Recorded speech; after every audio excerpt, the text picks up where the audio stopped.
যিনি গত কয়েক সপ্তাহ আগে পর্যন্ত এক ধরনের বক্তব্য রেখেছিলেন, একটা টোনে বক্তব্য রেখেছিলেন, আজ থেকে তাদের কিন্তু সেই বক্তব্যগুলোকেও কিন্তু শুনতে হবে। প্রতীকুর রহমান তার নতুন কোনো ভূমিকা আজকে হঠাৎ করে তিনি নতুন কোনো কথা বলবেন, মানুষ সেটা বিশ্বাস করে নেবেন কিনা এটাও কিন্তু ভাবতে হবে। একদিনের মধ্যে উনি বললেন যে তৃণমূল কংগ্রেসের নেত্রী সরকার যে লক্ষ্মীর ভাণ্ডার দিচ্ছেন সেটা আমরা ভিক্ষা বলেছি। কোথায় ভিক্ষা বলেছি? প্রতীকুর রহমান জানতেন না? উনি তো রাজ্য কমিটির সদস্য ছিলেন। প্রতীকুর রহমান এই ধরনের যেগুলো ফ্যাকচুয়াল বিষয়ে যেখানে ওনার স্ট্যান্ড ছিল, সেই স্ট্যান্ড আজকে হঠাৎ করে বদলে গেল, তার মানে আইদার তার বোঝাপড়ায় ভুল ছিল অথবা আজকের বোঝাপড়ায় ভুল। কমিউনিস্ট আন্দোলনের ধারাতে এরকম ঘটনা যখন ঘটে তখন সেটা যেমন দুঃখজনক, আবার একই সঙ্গে এটাও মনে রাখতে হবে যিনি নিজে সিদ্ধান্ত নিয়েছেন পদত্যাগ করবার, যিনি নিজে সিদ্ধান্ত নিয়েছেন যে পার্টি নেতৃত্বের সাথে যখন কথাবার্তা বলার, যে পার্টিতে থাকা যে পদ্ধতি সেই পদ্ধতিকে ব্যবহার না করার, এবং সেক্ষেত্রে যাক সিদ্ধান্ত হওয়ার কথা সেইভাবেই সেক্ষেত্রে হবে।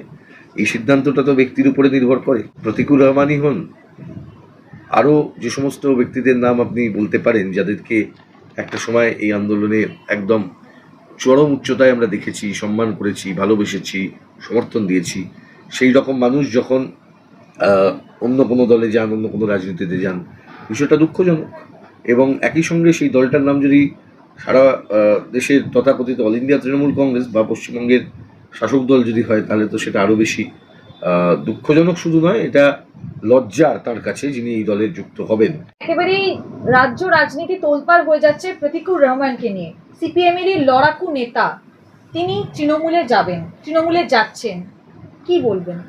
দেখুন, আমি এই প্রসঙ্গে যখন বলবো, নিশ্চয়ই তো আমি সিপিআইএমের একজন কর্মী হিসেবে বক্তব্য রাখবো, এবং সেই বক্তব্যটা যখন আমি রাখবো তখন সিপিআইএমের দৃষ্টিভঙ্গি থেকেই রাখবো। তাহলে আপনি যদি মনে করেন যে আমি কি বলবো এবং সেই বলাটা আমার পার্টির বক্তব্যের থেকে আলাদা কোনো বক্তব্য হবে, তাহলে সেটা ঠিক হবে না। আমি একটাই কথা বলবো যে দেখুন, ভারতের কমিউনিস্ট পার্টি মার্ক্সবাদীকে তার জন্মলগ্ন থেকে নানা রকমের ঘাত প্রতিঘাত, নানা রকমের আক্রমণ তার সম্মুখীন হতে হয়েছে। এই লড়াইয়ের মধ্যে এই পার্টিতে যেমন অসংখ্য অসংখ্য আত্মত্যাগের অবদান রয়েছে, অসংখ্য কর্মী নেতৃত্ব তাদের যে ভূমিকা পশ্চিমবঙ্গকে গড়ে তোলার জন্য, ভারতবর্ষের বুকে গণতান্ত্রিক আন্দোলনকে গড়ে তোলবার জন্য, গরিব মানুষের আন্দোলনকে গড়ে তোলবার জন্য, একটি ঘটনা বিভিন্ন সময় সেইভাবেই হয়েছে যেখানে আমরা দেখেছি অনেক নেতৃত্ব যারা একটা সময় যথেষ্ট সম্মানের জায়গা পাওয়ার পরেও তাদের স্খলন হয়েছে। আমি স্খলন শব্দটা ব্যবহার করছি এই কারণে যে আমাদের পার্টি তো মতাদর্শের ভিত্তিতে পার্টি চলে। সেই মতাদর্শের ক্ষেত্রে যে স্খলন, এই স্খলনটাকে কিন্তু আপনি বহু ক্ষেত্রেই হয়তো বলতে পারেন যে এটা কি স্খলন, অন্য দলে গেলেই স্খলন, আদারওয়াইজ কি স্খলন নয়। দেখুন, কমিউনিস্ট আন্দোলনের ধারাতে এরকম ঘটনা যখন ঘটে তখন সেটা যেমন দুঃখজনক, আবার একই সঙ্গে এটাও মনে রাখতে হবে যিনি নিজে সিদ্ধান্ত নিয়েছেন পদত্যাগ করবার, যিনি নিজে সিদ্ধান্ত নিয়েছেন যে পার্টি নেতৃত্বের সাথে যখন কথাবার্তা বলার, যে পার্টিতে থাকা যে পদ্ধতি সেই পদ্ধতিকে ব্যবহার না করার, এবং সেক্ষেত্রে যাক সিদ্ধান্ত হওয়ার কথা সেইভাবেই সেক্ষেত্রে হবে। এই সিদ্ধান্তটা তো ব্যক্তির উপরে নির্ভর করে।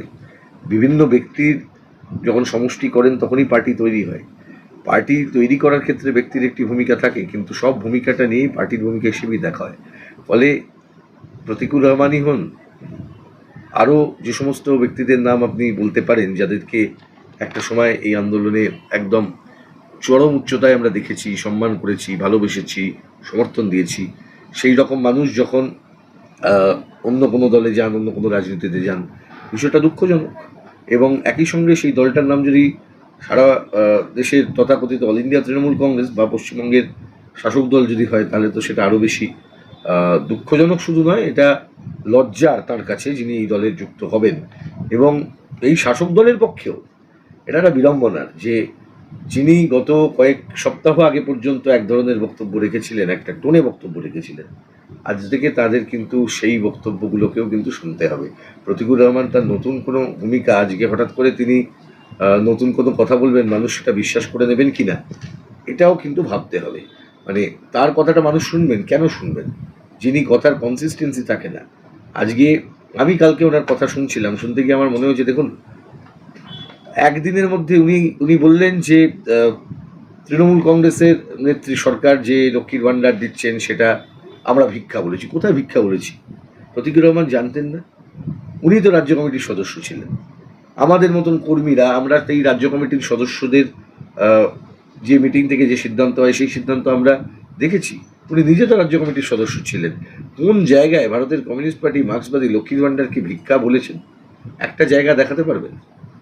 বরঞ্চ যে উল্টো কথাটা আমরা বারবার বলছি, আমি অন্ততপক্ষে বহুবার যখন আপনাদের সাথেও কথা হয়েছে বা লক্ষ্মীর ভাণ্ডারকে কেন্দ্র করে যেখানে যেখানে তথ্য অধিকার আইনের ব্যবহার করেছি, যেখানে অ্যাপ্লিকেশন করেছি, সেখানে বারবার এটা বলবার চেষ্টা করেছি, দেখুন, এই ক্যাশ ট্রান্সফার এটা এই মুহূর্তে দাঁড়িয়ে গোটা পৃথিবীতে একটা খুব পপুলার একটা মডেল। জনকল্যাণমুখী রাষ্ট্রের যেটুকু পড়ে আছে তার মধ্যে রাষ্ট্র এইটুকু অন্তত সহায়তা দেয়। হ্যাঁ, এটাকে অর্থনীতিবিদদের একাংশ মনে করেন যে দুবন্টু মানুষ খড়কুটো ধরে বাঁচতে চায়, আবার একটি অংশ মনে করেন যে না, এতে করে কি ইউটিলিটি বাড়ে, আবার অনেকে মনে করেন যে এই ধরনের ক্যাশ ট্রান্সফারের ফলে হয়তো যে আত্মমর্যাদার জায়গাটা নষ্ট হয়ে যায়। সে মতামত যাই থাক না কেন, বর্তমান পরিস্থিতিতে দাঁড়িয়ে ক্যাশ ট্রান্সফারকে কেউ চ্যালেঞ্জ করেননি। বরঞ্চ যেটা বলা হয়েছে, এই লক্ষ্মীর ভাণ্ডারকে যদি আরও এফেক্টিভ করতে হয় তাহলে আপনাকে লক্ষ্মীর ভাণ্ডারের অ্যাপ্রাইজাল দরকার, যেমন কন্যাশ্রীর অ্যাপ্রাইজাল দরকার। নইলে বলুন না, আপনি বলছেন কন্যাশ্রী সারা পৃথিবী জুড়ে বিশ্বজয়ী কন্যাশ্রী, কিন্তু একই সময় আপনাকে এটাও শুনতে হচ্ছে পশ্চিমবাংলার বুকে বাল্যবিবাহ সবচেয়ে বেশি। তাহলে আজকে যদি প্রতীকুর রহমান এই ধরনের যেগুলো ফ্যাকচুয়াল বিষয়ে যেখানে ওনার স্ট্যান্ড ছিল, সেই স্ট্যান্ড আজকে হঠাৎ করে বদলে গেল, তার মানে আইদার তার বোঝাপড়ায় ভুল ছিল অথবা আজকের বোঝাপড়ায় ভুল। কোনটা ভুল আর কোনটা ঠিক তাকে সেটা বলতে হবে এবং তাকে সেটা মানুষের কাছে প্রমাণ করতে হবে।